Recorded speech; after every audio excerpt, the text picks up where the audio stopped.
When we think about the trends we're seeing from citizens at the moment in Australia and in New South Wales particularly, I think sometimes we think about the good and the bad, the things that are changing, but also the things that haven't changed. I think just like in the past, people expect transparency from governments, and they expect governments to actually think about them as human beings. They want us to be inclusive of all of the citizens of this state, but also more and more people have expectations that what happens online and what happens when they walk into a government office is seamless, and that their needs can be met anywhere.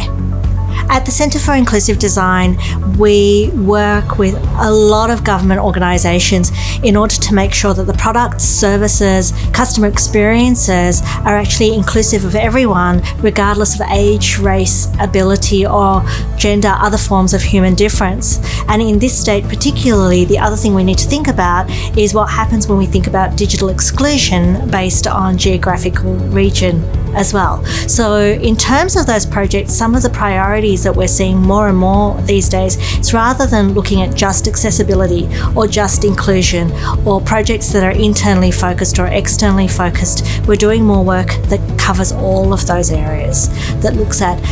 the digital solutions as well as the culture, as well as the projects and how they're integrated in terms of customers and their expectations and experiences. And the customers, of course, that we're talking about are the most diverse customers as well, the people whose voices are not often heard. When we think about working with people who are edge users, people who are often forgotten when we think about processes or policies, the people who don't necessarily get heard as much, these voices are really interesting because often they're very marginalised, but what they provide can help everybody. We found that when we look at the mainstream research, mainstream insight next to the edge that we get,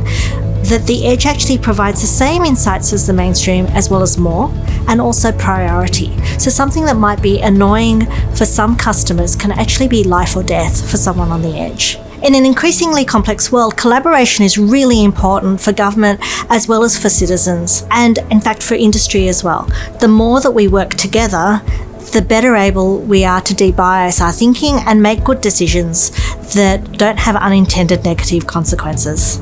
This event is a fantastic event for anyone who really wants to have authentic conversations with different people in government about some of the key trends, the key innovations, and also the key conversations that need to be had across the organisation and the sector. I really enjoy coming to these events, not only for what I see on the stage, but also for the great insight that I get from those ambient conversations with people I wouldn't necessarily otherwise speak to. This year particularly, being face-to-face again, it's been fantastic to listen to some of the trends and the threads that are actually going through all of the presentations when it comes to meeting the expectations of customers today.